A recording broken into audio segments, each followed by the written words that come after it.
Buenos días, mis hermanos, sean bendecidos en el nombre de Jesús. El hermano Osvaldo en un nuevo en vivo desde acá, desde Buenos Aires, Argentina, para continuar con esta enseñanza que venimos viendo con esta serie, porque ya es una serie, creo que hoy es el quinto o sexto capítulo por ahí, que estamos viendo acerca del sacerdocio de justicia conforme a la ley eterna, conforme al sacerdocio según el orden de Melquisedec.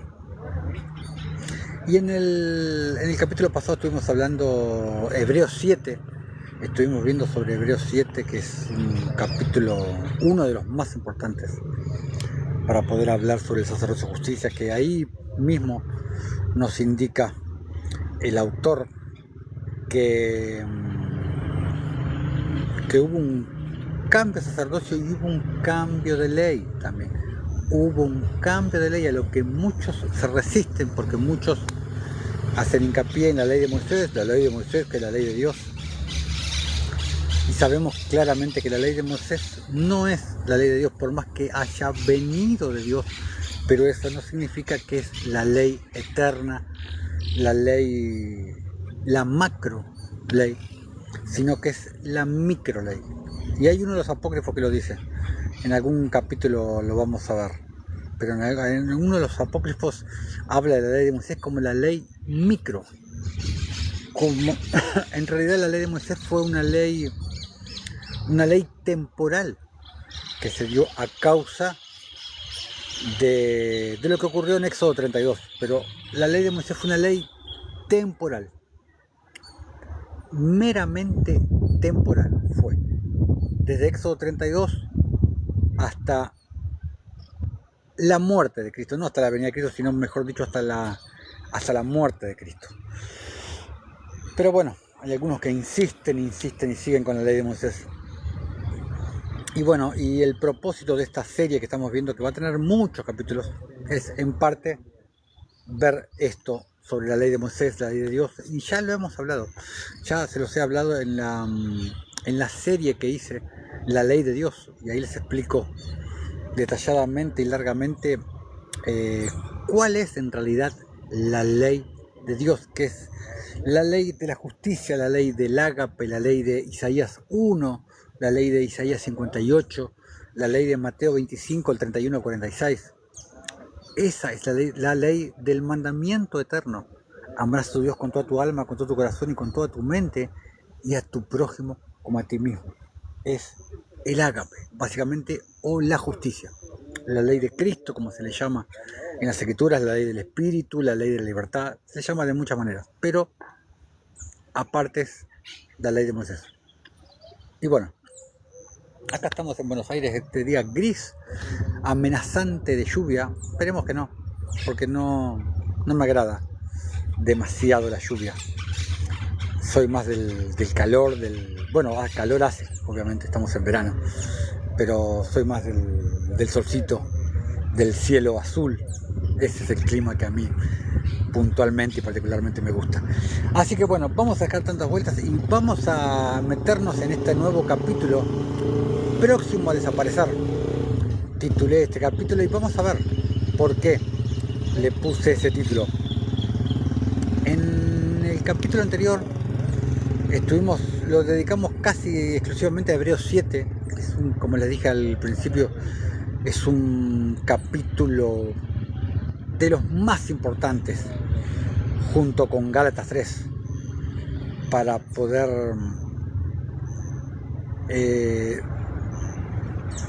separar, para poder entender, para poder captar la sabiduría que recibimos del Espíritu, para poder entender el tema de la superposición que hubo de la ley de Moisés con la ley de Dios, la superposición que hubo con los sacerdocios también. Y es algo que es simple, pero a la vez es complicado de entender. Así que bueno, vamos a ir a Hebreos 4. Vamos a leer simplemente unos versículos de Hebreos 4, para no hacerlo tan largo, porque ya de por sí esta serie va a ser larga, va a tener más de 20 capítulos y dentro de todo lo que se explica hay que tratar de resumirlo. Así que vamos a Hebreos 4, vamos a leer del versículo 14 al 16. Dice: Jesús, el gran sumo sacerdote, conforme al orden de Melquisedec. Está más que claro. Dice el autor de Hebreos: por tanto, teniendo un gran sumo sacerdote que traspasó los cielos, porque fue lo que ocurrió. Jesús, el Hijo de Dios, un gran sumo sacerdote que traspasó los cielos. Jesús, el Hijo de Dios, o sea, Dios. Porque los que se han tomado el trabajo y la dedicación de leer la Biblia, porque no muchos son los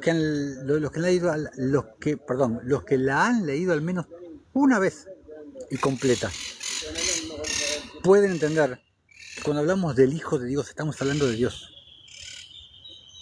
Y si no lo puedes entender, yo esto ya lo he hablado, pero ve y lee tu Biblia. Entonces dice Jesús, el Hijo de Dios, retengamos nuestra profesión, dice. ¿Y cuál es nuestra profesión? Sacerdotes. Sacerdotes según el orden de Melquisedec. Y recuerda que fuimos llamados para ser reyes y sacerdotes, como te lo dice Éxodo 19, como te lo dice 1 de Pedro 2.9, como te lo dice Apocalipsis 1, como te lo dice Apocalipsis 5. Tienes que tener presente eso. Versículo 15. Porque no tenemos un sumo sacerdote que no pueda compadecerse de nuestras debilidades. Pero ¿qué pasa? La religión te enseña que Dios está enojado por tu pecado y que está expectante con un garrote grandote así, mirando para abajo, desde arriba, esperando que salgas y para dártelo en la cabeza, para corregirte tu pecado. Sino uno que fue tentado en todo según nuestra semejanza, pero sin pecado, obviamente. Acerquémonos pues confiadamente al trono de la gracia. Acerquémonos confiadamente al trono de la gracia. ¿Para qué? Para alcanzar misericordia y hallar gracia para el oportuno socorro. Entonces, podemos ver que su propósito como sumo sacerdote, como el gran sumo sacerdote conforme al orden de Melquisedec, es ofrecer sacrificios por nuestros pecados. Y vaya si lo ofreció en el madero. Ofreció su vida. Ofreció su vida. Esteban Daniel, y las ofrendas de los pastores no tienen absolutamente nada que ver con lo que estamos hablando. Pero si quieres saber sobre las ofrendas, sobre los diezmos, yo en nuestro canal de YouTube, que está en la página central, acá está el botoncito para acceder directamente a nuestro canal de YouTube, que se llama Camino de Justicia. Ahí tengo un capítulo doble, una enseñanza doble, hablando sobre el diezmo, y ahí te explico absolutamente todo sobre el diezmo, sobre las ofrendas y sobre toda esa temática, para no salirnos del tema. Y vaya que lo ofreció, como les decía Jesús, en el madero. O sea, ofreció el sacrificio perfecto que fue ofrecer su propia vida, poner su propia vida en el altar, por todos nosotros, porque no lo hizo solamente por sus amigos, por lo que les caía bien, no, por todos lo hizo. Esa ofrenda cubrió a todos. Vamos a Hebreos 5. Vamos a empezar del versículo 1. Dice: porque todo sumo sacerdote, tomado de entre los hombres, es constituido a favor de los hombres en lo que a Dios se refiere, para que presente ofrendas y sacrificios por los pecados. Lo que venía hablando de él, o sea, lo que les venía diciendo, es lo que hizo Jesús como sumo sacerdote, y es nuestra tarea también ofrecer sacrificios pero sacrificios de justicia, como lo he hablado tantas veces, por nosotros y por el pueblo, por nuestro prójimo, por nuestros hermanos. Sacrificios de justicia. Recuerda como te lo dice Proverbios 21:3. Juicio y justicia es al Señor más agradable que todos los sacrificios. Uno de los tantos pasajes que te indica lo que yo te estoy diciendo. Entonces, de vuelta, porque todo sumo sacerdote o todo sacerdote tomado de entre los hombres es constituido a favor de los hombres en lo que a Dios se refiere, para que presente ofrendas y sacrificios por los pecados. Ahora, yo te pregunto, ¿tú estás haciendo eso?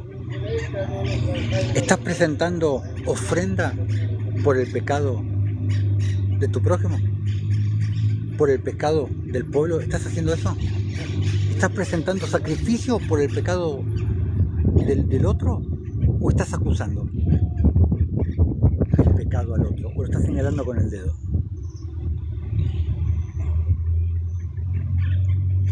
Entonces, ¿sacerdote de quién eres? Si lo que tú haces es acusar con el dedo. Porque, conforme al orden de Melquisedec, seguro que no. El trabajo del sacerdote, conforme al orden de Melquisedec, es presentar ofrenda por el pecado. Poner su cuerpo, su vida, su templo en el altar. No presentar acusación. Porque si no, eres sacerdote del otro. Eres fiscal del acusador de los hermanos. Versículo 2. Para que se muestre paciente con los ignorantes y extraviados. ¿Tú te muestras paciente con los ignorantes, y los extraviados? ¿O les comienzas a exigir lo que a ti nadie te exigió cuando tú viniste a Cristo? ¿O cuando Cristo fue a ti? ¿Te muestras paciente? Puesto que Él también está rodeado de debilidad. Y tienes que entender el sentido de lo que dice el autor de Hebreos, porque habla en varios niveles de revelación. Está hablando de Jesús, pero también está hablando de nosotros. Recuerda que Jesús era el Hijo de Dios, pero nosotros también. Y por causa de ella, debe ofrecer por los pecados, tanto por sí mismo, como también por el pueblo. Lo que te decía al comienzo, es presentar ofrenda por el pueblo y presentar ofrenda por sí mismo. Y nadie toma para sí esta honra, sino el que es llamado por Dios, como lo fue Aarón en el antiguo pacto, como lo podemos ver en Éxodo. Entonces, en el antiguo pacto, el sacerdote hacía expiación. ¿Qué es la expiación? Es la eliminación de culpa o pecado por medio del sacrificio de un tercero. Hacía expiación por el pueblo a través del holocausto de animales. Eso era en el antiguo pacto. Entonces, hoy, en el nuevo pacto, los sacerdotes, conformes al orden de Melquisedec, ofrecemos sacrificios de justicia. Como te lo dije hace un rato, como te lo vengo diciendo desde que comenzó el video. Entonces, no te olvides que nosotros somos el templo, que nosotros somos el altar, que nosotros somos el sacrificio, que nosotros somos el sacerdote, que nosotros somos la ofrenda. Es muy importante que entiendas eso. Entonces, el llamamiento conlleva nuestra vida puesta como ofrenda, a imagen de lo que hizo Jesús. Es muy importante entender eso. Entonces, para trascender a la vida eterna, debes resucitar. Debes resucitar en vida. Y para resucitar en vida, debes morir a ti mismo, también en vida. Pero te habla del sacerdocio levítico, este pasaje, pero también tiene paralelismo con el sacerdocio de Melquisedec. Es como te explico siempre, que en la escritura siempre vas a ver, por lo menos, vas a ver dos niveles de revelación. Siempre. Versículo 5. Así tampoco Cristo se glorificó a sí mismo, haciéndose sumo sacerdote, sino el que le dijo: tú eres mi hijo, yo te he engendrado hoy. Como también dice en otro lugar: tú eres sacerdote para siempre, según el orden de Melquisedec. Buenos días, Gustavo, seas bendecido y seas bienvenido a este en vivo. Versículo 7. Y Cristo, en los días de su carne, ofreciendo ruegos y súplicas con gran clamor y lágrimas al que le podía librar de la muerte, fue oído a causa de su temor reverente. Y cuando la Escritura habla de temor, no habla de miedo, de tenerle miedo, no, habla de un temor reverente, de querer hacer lo que a él le agrada, de querer agradarlo, de querer agradecerle por su obra monumental, por decirlo de alguna manera. Pero fíjate el paralelismo de cómo habla de Cristo, pero cómo habla también de nosotros. Versículo 8. Y aunque era hijo, por lo que padeció, aprendió la obediencia. Y habiendo sido perfeccionado, pero perfeccionado como en el padecimiento y en la obediencia, vino a ser autor de eterna salvación. Eterna salvación. Entonces, la salvación no se pierde. La salvación no se pierde. Vino a ser autor de eterna salvación para todos los que le obedecen, para todos los que en Él confían, para todos los que en Él dependen. Versículo 10. Y fue declarado por Dios sumo sacerdote según el orden de Melquisedec, como venimos hablando desde capítulos anteriores, que es el orden eterno, es el sacerdocio eterno que va de la mano con la ley eterna, que va de la mano con el pacto eterno, que va de la mano con el templo eterno. Vámonos ahora a Hebreos 8.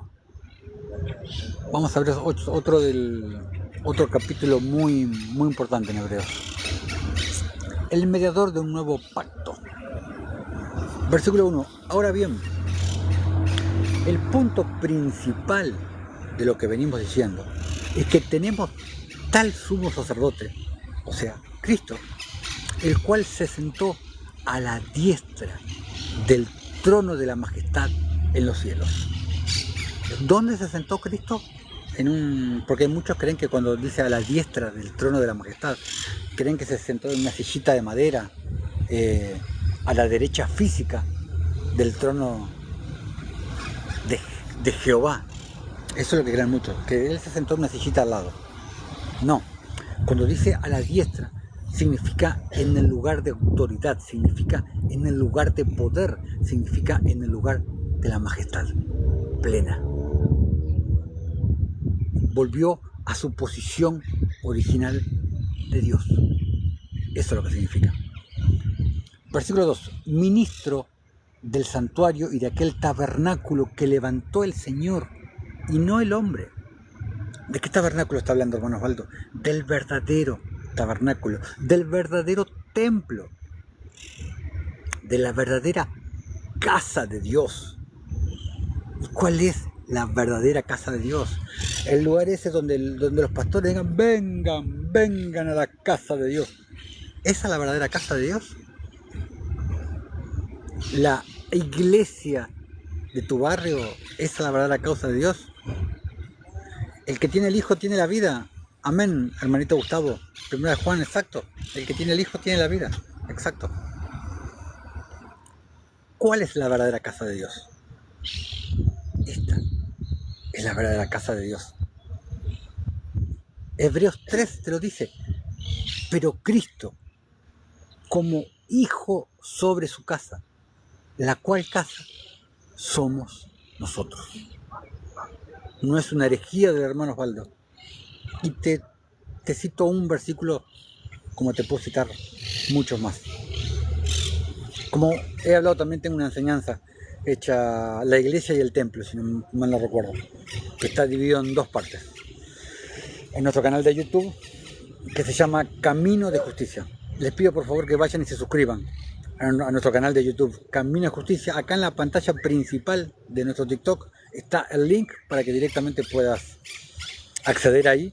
Todos estos en vivos van alojados ahí, al canal de TikTok, y ahí van a encontrar mucho material. Van a encontrar prédicas en las calles, van a encontrar obras de caridad, van a encontrar orando por personas, bautismos. Vas a encontrar mucho material, y en el playlist ahí vas a encontrar varias miniseries sobre la vida de Abraham, sobre la ley de Dios, sobre proverbios, sobre Israel, un montón de enseñanzas para que puedas ver y edificarte. Entonces, vimos que nosotros somos el verdadero templo, nosotros somos la verdadera casa de Dios, nosotros somos el verdadero tabernáculo, nosotros somos el verdadero templo. Versículo 3. Porque todo sumo sacerdote está constituido para ofrecer ofrendas y sacrificios, por lo cual es necesario que también éste tenga algo para ofrecer. Claro, está más que claro. Así que si estuviese sobre la tierra, ni siquiera sería sacerdote, habiendo aún sacerdotes. Muy importante la palabra aún, todavía. ¿Qué nos indica la palabra aún? Temporal, provisorio, por el momento.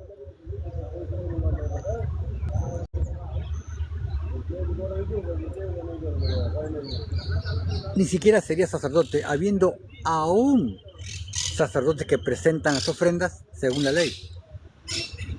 ¿Por qué? Porque la ley estaba próxima a desaparecer. El énfasis, el autor de Hebreos es muy claro.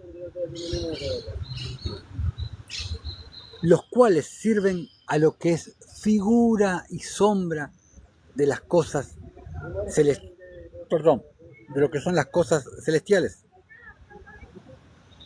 Amén, hermanito Gustavo. Efesios 2, Dios es rico en misericordia, por su gran amor, estando nosotros muertos, nos dio vida con Cristo. Amén, exacto. Gracias por este pasaje. La carne es sombra y figura de lo espiritual. La ley, entre paréntesis, de Moisés, era sombra y figura de la ley eterna, de la ley de Cristo, de la ley de Dios, de la ley de la justicia, de la ley del ágape, de la ley ama a tu prójimo como a ti mismo. Los cuales sirven a lo que es figura y sombra de las cosas celestiales, como se le advirtió a Moisés cuando iba a erigir el tabernáculo, diciéndole: mira, haz todas las cosas conforme al modelo que se te ha mostrado en el monte. Todo lo terrenal es sombra y figura de lo espiritual, de lo celestial. Recuerda que la misma escritura te dice que lo que se ve fue hecho de lo que no se ve. Nosotros vivimos como si fuera en el escenario de un teatro. Y nosotros somos la parte que se ve del telón, pero tú no puedes ver detrás del telón si alguien no te corre el telón.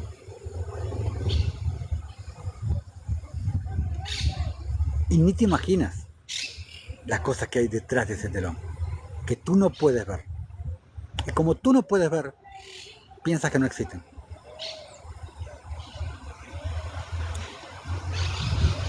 Versículo 6. Pero ahora, tanto mejor ministerio es el suyo, como es el mediador de un mejor pacto, establecido sobre mejores promesas. Porque si aquel primer pacto, con la ley de Moisés, con el sacerdocio arónico levítico, con el templo de piedras muertas, porque si aquel primero hubiera sido sin defecto, habla del pacto, ciertamente no se hubiera procurado lugar para el segundo. Al procurarse un pacto nuevo y eterno, el viejo pacto, está próximo a desaparecer, próximo a perderse, y en ese momento estaba próximo a desaparecer y a perderse. Porque reprendiéndolos, dice, el autor de Hebreos cita Jeremías 31.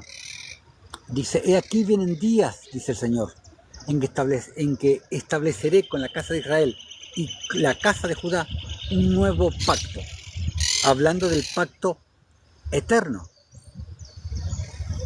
Cada vez, como siempre les digo, cada vez que en la Escritura habla de nuevo, habla de eterno. Nuevo pacto, nueva ley, nuevo templo, nuevo sacerdocio. No nuevo de que recién fue hecho, sino de que no perece, de que siempre permanece nuevo, por eso es eterno. No como el pacto que hice con sus padres, el día que los tomé de la mano para sacarlos de la tierra de Egipto, porque ellos no permanecieron en mi pacto y yo me desentendí de ellos, dice el Señor. Por lo cual, este es el pacto que haré con la casa de Israel. Después de aquellos días, dice el Señor, pondré mis leyes en la mente de ellos, y sobre su corazón las escribiré. Y seré a ellos por Dios, y ellos me serán a mí por pueblo. Ya no va a ser por tablas de piedra, sino por tablas de carne. ¿En qué se refiere? ¿En qué difiere el nuevo pacto del antiguo pacto? Difiere en el sacerdocio, difiere en el templo, difiere en la ley, y difiere en que no había venido el Mesías todavía para cumplir con su obra redentora. Básicamente es muy largo de hablar, pero básicamente eso. O sea, el antiguo pacto tuvo su ley, tuvo su sacerdocio, tuvo su templo, y el nuevo pacto o el pacto eterno tiene la ley eterna, el sacerdocio eterno y el templo eterno. Es lo que existió desde el comienzo, no desde el comienzo de la tierra, desde mucho antes.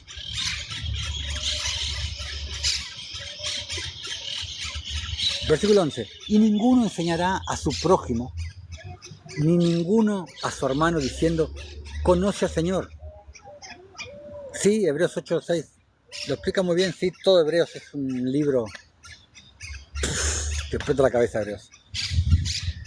Yo siempre digo que la trilogía que es determinante para entender el sacerdocio, el pacto, la ley, es Hebreos, Gálatas y Romanos. Si entiendes esos 3 libros, tienes más de la mitad de la carrera ganada. Son tremendos esos 3 libros, juntos. Porque todos me conocerán, desde el menor hasta el mayor de ellos, porque seré propicio a sus injusticias y nunca más me acordaré de sus pecados y de sus iniquidades. Pero hoy en día, si tú te equivocaste en algo, el cristiano te lo vive recordando cada 5 minutos. Es algo que suelen hacer mucho las mujeres. Quizá porque los hombres suelen equivocarse mucho. Quizás sea por eso. Pero yo siempre digo que no puede haber perdón sin olvido. Si tú estás recordando a cada momento un error a una persona, es porque no la perdonaste. Seré propicio a sus iniquidades y nunca más me acordaré de sus pecados. Hay una diferencia. Versículo 13. Al decir nuevo pacto, ha dado por viejo al primero, ha dado por viejo al antiguo pacto, y lo que se da por viejo y se envejece está próximo a desaparecer. Lo podríamos llamar un evento cuántico. Está próximo a desaparecer. Más exactamente, ya desapareció.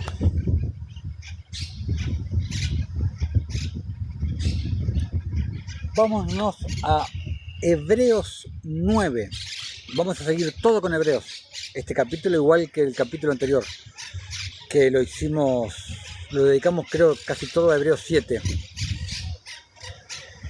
Ezequiel 36:27 dice: y pondré dentro de vosotros mi espíritu y haré que andéis en mis estatutos. Exacto.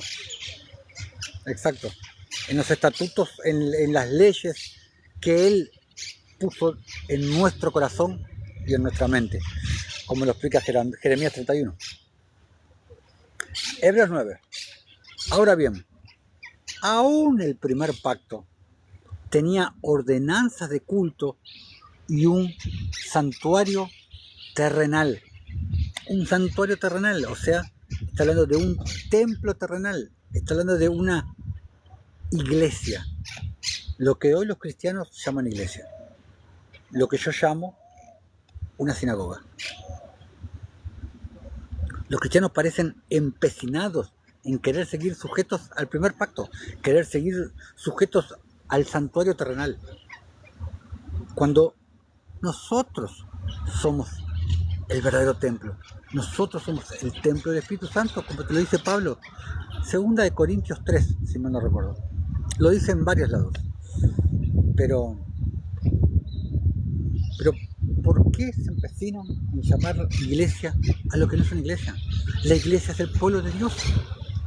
Nosotros conformamos la iglesia. Eso es un templo de piedras muertas. Una sinagoga. Porque el tabernáculo estaba dispuesto así. En la primera parte, llamada lugar santo, estaban el candelabro, la mesa y los panes de la proposición. Tras el segundo velo estaba la parte del tabernáculo llamada el lugar santísimo, el cual tenía un incensario de oro y el arca del pacto cubierta de oro por todas partes, en la que estaba una urna de oro que contenía el maná, la vara de Aarón que reverdeció y las tablas del pacto, las tablas del primer pacto. Y sobre ella los querubines de gloria que cubrían el propiciatorio, de las cuales cosas no se puede hablar ahora en detalle. Qué misterioso el autor de Hebreos. Versículo 6. Y así, dispuestas estas cosas, en la primera parte del tabernáculo entran los sacerdotes continuamente para cumplir los oficios del culto. Pero en la segunda parte, solo el sumo sacerdote, una vez al año, no sin sangre, la cual ofrece por sí mismo y por los pecados de ignorancia del pueblo, dando el Espíritu Santo a entender que con esto aún no se había manifestado el camino al lugar santísimo, el lugar hacia el trono de Dios. Entre tanto que la primera parte del tabernáculo estuviese en pie, lo cual es símbolo para el tiempo presente, lo cual es símbolo para el tiempo presente. Todo en el viejo pacto, todo en el antiguo pacto era simbólico, era sombra y figura del nuevo pacto, del pacto eterno. Básicamente eso.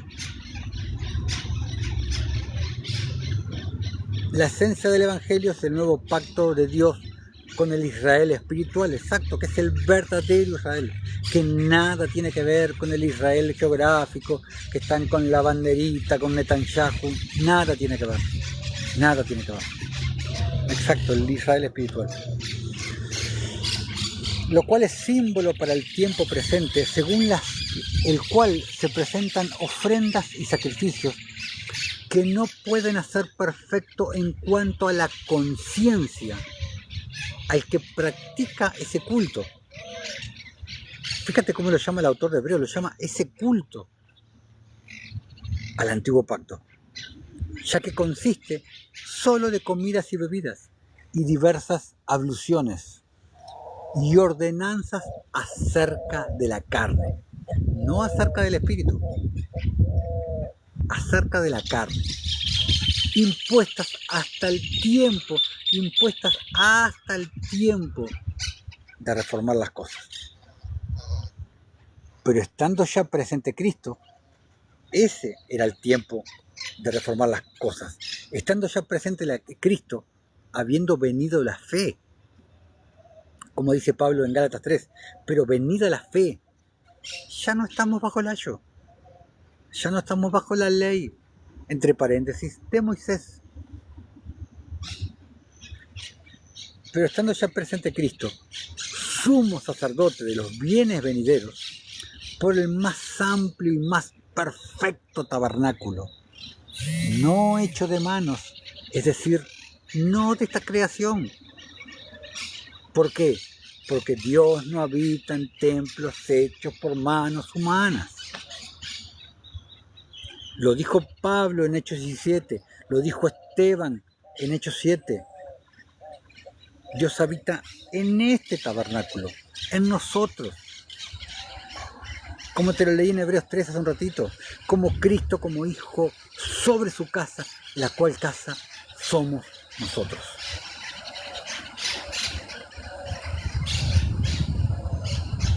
Jeremías 7, si mal no recuerdo, te dice, no fíes en palabras de mentira, cuando dicen, esta es la casa del Señor, este es el templo de Jehová, el templo de la casa de Dios. El propio Jeremías se lo dice en el capítulo 7. Versículo 12, y no por sangre de machos cabríos, ni de becerros, sino por su propia sangre entró una vez para siempre en el lugar santísimo, habiendo obtenido eterna redención. Eterna. Porque si la sangre de los toros y de los machos cabríos y las cenizas de las becerras rociadas a los inmundos santifican para la purificación de la carne, ¿cuánto más la sangre de Cristo, el cual mediante el Espíritu Eterno se ofreció a sí mismo sin mancha a Dios?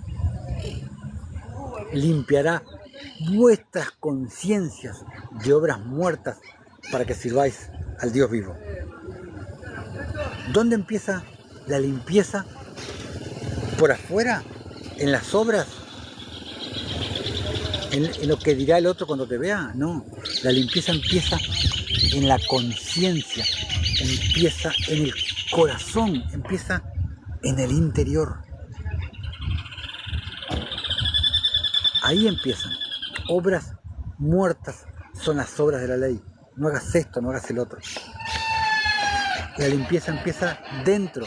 No puedes santificarte por fuera sin haberte santificado por dentro. No puedes. Lo mismo que le decía Jesús a los fariseos. Por eso hay cosas que realmente terminaron en la cruz. Exacto, Gustavo. Exacto, hermano. Versículo 15. 15. Así que por eso es mediador de un nuevo pacto, el pacto eterno. Y tú sigues sujeto al viejo pacto, a la antigua ley, al antiguo templo, al antiguo sacerdocio, para que interviniendo muerte para la remisión de las transgresiones, acá hablando de la muerte de Jesús, que había bajo el primer pacto, los llamados reciban la promesa de la herencia eterna. Para los escogidos, para los predestinados, ya no hay transgresión. Pablo te lo explica en Romanos 8, ninguna condenación hay para los que están en Cristo Jesús. El Padre ya no te ve por el pecado, el Padre ve al Hijo. Ve por el pecado al que no está recubierto de Cristo. A ese lo ve por su pecado. Ese es el que está viviendo en pecado. El que no está recubierto de Cristo. Porque los cristianos, no sé, ven un hermano fumando, ese está viviendo en pecado, sin tener idea de lo que están hablando. Vivir en pecado es estar apartado de Dios, apartado de la gloria de Dios, apartado del Espíritu. Eso es vivir en pecado. Versículo 16. Porque donde hay testamento es necesario que intervenga muerte del testador. Está más que claro. Porque el testamento con la muerte se confirma, con la muerte del testador. Pues no es válido entre tanto que el testador vive. De donde ni aún el primer pacto fue instituido sin sangre. Porque habiendo anunciado Moisés todos los mandamientos de la ley a todo el pueblo, tomó la sangre de los becerros y de los machos cabríos con agua, lana escarlata e hisopo y roció el mismo libro y también a todo el pueblo diciendo: esta es la sangre del pacto que Dios os ha mandado. Y además de esto, roció también con la sangre el tabernáculo y todos los vasos del ministerio. Y casi todo es purificado según la ley, con sangre y sin derramamiento de sangre no se hace remisión. Entonces, si la sangre de los animales no quita el pecado, ¿qué es lo que quita el pecado? La sangre de Cristo. Por eso el pecado ya fue quitado. Claro, exacto, hermanito. Por eso lo acusaban a Esteban, el famoso discurso que da Esteban en Hechos 7. ¡Wow! ¡Qué discurso que les da a los fariseos en Hechos 7! Por eso fue que le terminó valiendo la vida. Y a Pablo, bueno, Pablo hablaba lo mismo y casi lo mataron. Si no es que lo mataron y el Señor lo resucitó, porque tengo la duda, pero bueno. Versículo 23. Fue pues necesario que la figura de las cosas celestiales fuesen purificadas así, hablando de todo lo terrenal, pero las cosas celestiales mismas con mejores sacrificios que estos. Porque no entró Cristo en el santuario hecho por mano, figura del verdadero. No entró Cristo en el santuario terrenal, en el santuario hecho de piedras muertas, sino en el santuario verdadero, sombra y figura en el viejo del verdadero, que somos nosotros, sino en el cielo mismo, para presentarse ahora por nosotros ante Dios, y no para ofrecerse muchas veces, como entra el sumo sacerdote en el lugar santísimo cada año con sangre ajena, como se hacía en el pacto, en el antiguo pacto, en el sacerdocio arónico levítico. De otra manera, le hubiera sido necesario padecer muchas veces desde el principio del mundo. Pero ahora, en la consumación de los siglos, en la consumación de todos los siglos que han pasado anteriormente. Este que estamos viviendo es el último siglo. Y cuando hablo de siglo, no hablo de 100 años. Hablo de eones. Es muy complicado para explicarlo. En algún otro momento lo hablaremos. En la consumación de los siglos se presentó una vez y para siempre por el sacrificio de sí mismo para quitar de en medio el pecado.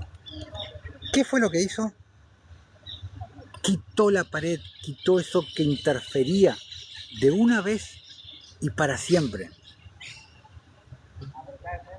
Claro, de lo mismo que acusaban a Esteban, acusaban a Pablo, exacto. Entonces, quitó la pared de eso que interfería de una vez y para siempre. La ley, la maldición, la condenación. Porque fíjate que ahora ya no necesitas un sacerdote levita, ni un pastor, ni nadie que pida perdón por ti. Porque ahora tú eres el sacerdote, conforme al orden de Melquisedec. Si realmente tomas el sacerdocio y te despegas del antiguo pacto, del antiguo sacerdocio, de la antigua ley. Los sacerdotes levitas morían si entraban al lugar santísimo y tenían pecado. Pero tú, gracias al sacrificio de Cristo, puedes entrar cada 5 minutos. Y de la manera que está establecido para los hombres, que mueran una sola vez y después de esto el juicio. ¿Reencarnación? No. Así también Cristo fue ofrecido una sola vez para llevar los pecados de muchos y apareció por segunda vez sin relación con el pecado para salvar a los que le esperan. Entonces, si la propia Escritura te habla de próximo a desaparecer, que estaba hablando de ese momento, estaba hablando de la época en que fue escrito Hebreos, próximo a desaparecer, no puedes continuar aferrado a una antigua ley y por consiguiente a un antiguo pacto, por consiguiente a un antiguo sacerdocio, por consiguiente a un antiguo templo.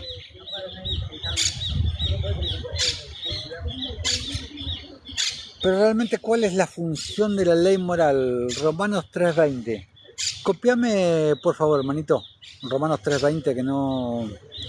porque tengo desactivado internet en el celular y... para hacerlo más rápido. Copiame Romanos 3:20, que no recuerdo qué dice ese versículo. Pero...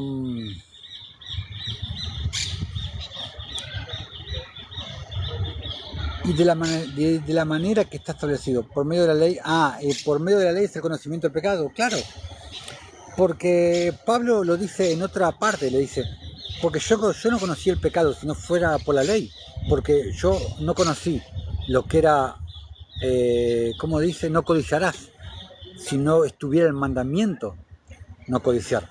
Por medio de la ley, entre paréntesis, de Moisés, siempre digo lo mismo, porque nada tiene que ver con la ley real de la que te habla Santiago. La ley real es la ley de Cristo, la verdadera ley de Dios, la ley eterna.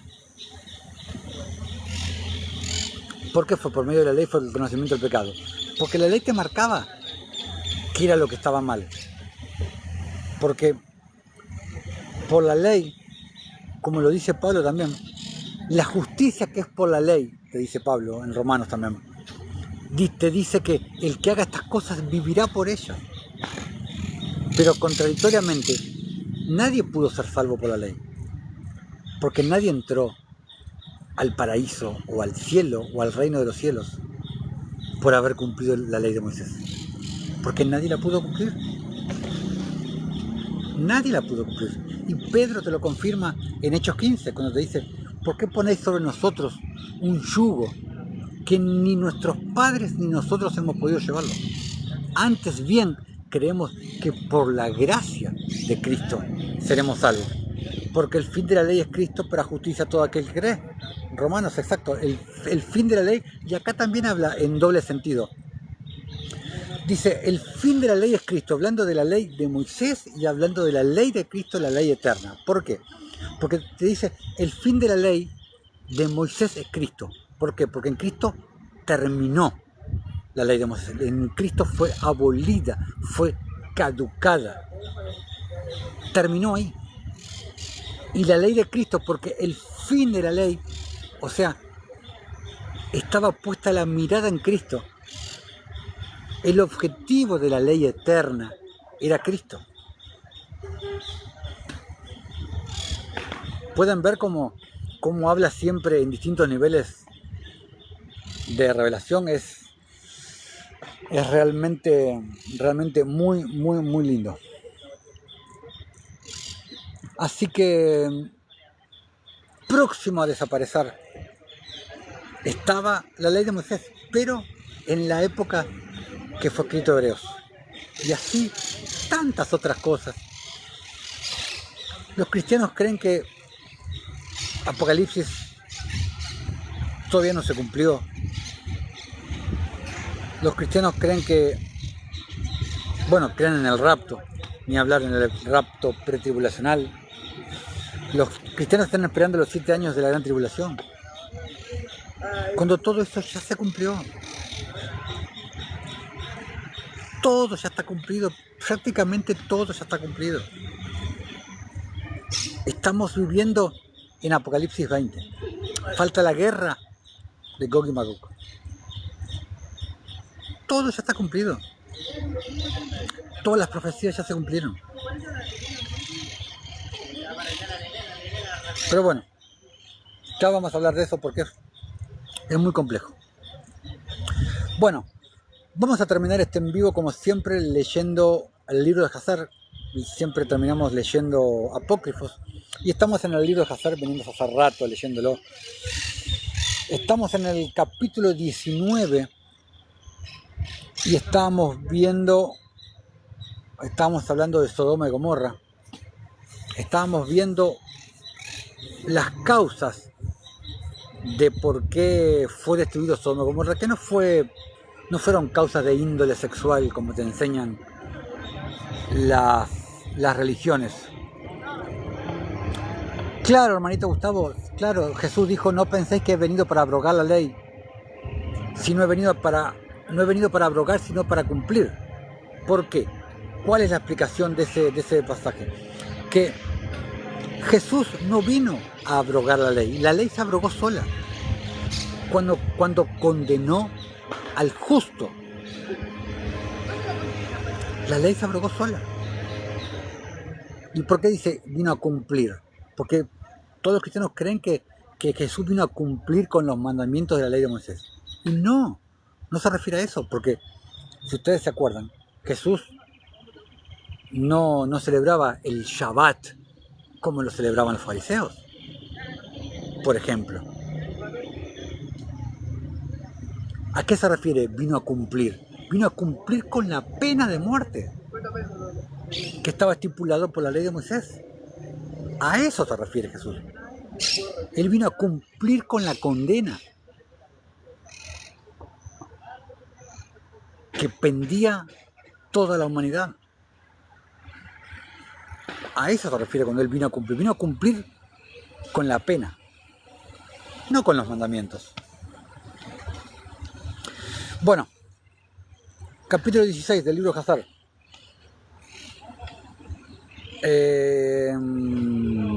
Estamos hablando de todas las atrocidades que se hacían en Sodoma y Gomorra y que fueron las verdaderas causas de la destrucción, como te lo dice Ezequiel 16:49, que ya lo he hablado muchas veces.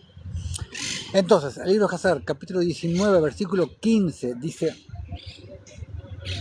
y el hombre de Sodoma respondió a Eliezer diciendo: ¿es este hombre tu hermano o la gente de Sodoma te ha hecho juez este día que tú hablas acerca de este hombre? Porque en Sodoma y Gomorra los habitantes, los sodomitas, los gomorritas, se complacían en hacer que la gente muriera de hambre, en matarlos, en dejarlos sin ninguna protección, en matarlos de hambre. Y tienes que leer este libro para entender de qué es lo que te estoy hablando. Ellos se complacían. La ley de Sodoma y Gomorra no permitía darle pan al que tenía hambre, no permitía alojar al errante, no permitía abrigar al que tenía frío. Eran terriblemente perversos. Esas fueron las cosas que provocaron la ira de Dios y la destrucción de todas las ciudades y de la planicie. Y Eliezer luchó con el hombre de Sodoma por causa del hombre pobre. Y cuando Eliezer se acercó para recuperar las vestiduras del hombre pobre, del hombre de Sodoma, él se apresuró con una piedra y golpeó a Eliezer en la frente. Y la sangre fluía copiosamente de la frente de Eliezer. Y cuando el hombre vio la sangre, él agarró a Eliezer diciendo, fíjate, presta atención. El hombre de Sodoma y Gomorra lo agarró a Eliezer después que le rompió la cabeza con una piedra. Le dijo, dame mi jornal por haberte librado de esta mala sangre que estaba en tu frente, porque tal es la costumbre y la ley de esta tierra. Una locura total. Tú me has herido y requieres que yo te pague un jornal. Y Eliezer no quiso escuchar las palabras del hombre de Sodoma, pero está más que claro. Y el hombre agarró a Eliezer y lo trajo a Shacra, el juez de Sodoma, para juicio. Y el hombre habló con el juez diciendo, yo te suplico, mi señor, así ha hecho este hombre, pues yo lo golpeé con una piedra y la sangre fluyó de su frente, y él no está dispuesto a darme mi jornal. Totalmente desquiciados. Y el juez dijo a Eliezer, este hombre habla la verdad a ti, dale su jornal, porque es la costumbre en nuestra tierra. A ver que voy a poner la comprobación de TikTok. Ahí está. Porque esta es la costumbre en nuestra tierra. Y Eliezer oyó las palabras del juez. Y él alzó una piedra y golpeó al juez. Y la piedra golpeó en su frente. Y la sangre fluyó copiosamente de la frente del juez. Y Eliezer dijo, si esta costumbre entonces es la costumbre en tu tierra, dale a este hombre lo que yo le debía haber dado, porque esta es tu decisión, tú la decretaste. O sea, lo que tú me tienes que dar a mí, dáselo a él, de paga en lugar mío. Espectacular lo que hizo Eliezer. Perfecto. Y Eliezer dejó al hombre de Sodoma con el juez y se fue. Y cuando los reyes de Elam hicieron la guerra contra los reyes de Sodoma, los reyes de Elam capturaron toda la propiedad de Sodoma y ellos se llevaron a Lot cautivo. Y cuando le fue dicho a Abraham, él hizo la guerra con los reyes de Elam y él recuperó de sus manos toda la propiedad de Lot, como también la propiedad de Sodoma. En aquellos tiempos, la esposa de Lot, y esto es terrible, en aquellos tiempos la esposa de Lot le dio a luz una hija. Y él llamó su nombre Paltit, diciendo, porque el Todopoderoso lo había liberado, y a toda su casa de los reyes de Elam. Y Paltit, la hija de Lot, creció, y uno de los hombres de Sodoma la tomó por esposa. Y esta Paltit no era ninguna de las dos que se acostaron con Lot cuando salieron de Sodoma y Gomorra, porque, perdón, Lot no tuvo solamente las 2 hijas que te menciona la escritura, tuvo más hijas. Creo que no tuvo varones, creo que tuvo hijas mujeres solamente. Creo que tuvo 4, si mal no recuerdo. Con las 2 que figuran en las escrituras, creo que tuvo 4 hijas mujeres, me parece. Y esta es la historia de uno que no te la voy a contar ahora, te la voy a contar en el próximo en vivo. Que esta hija Paltit no es ninguna de las 2 que se fueron con Lot en la destrucción de Sodoma y Gomorra. Pero, y acá es otro claro ejemplo de la tremenda perversidad de Sodoma y Gomorra. Y no pienses en lo sexual, porque el cristiano ama el escándalo sexual, escucha perversidad, escándalo y ya no puede pensar en otra cosa que no sea de índole sexual. Es el pecado favorito del cristiano. Así que bueno, mis hermanos, bueno, esto ha sido todo por hoy. Espero que la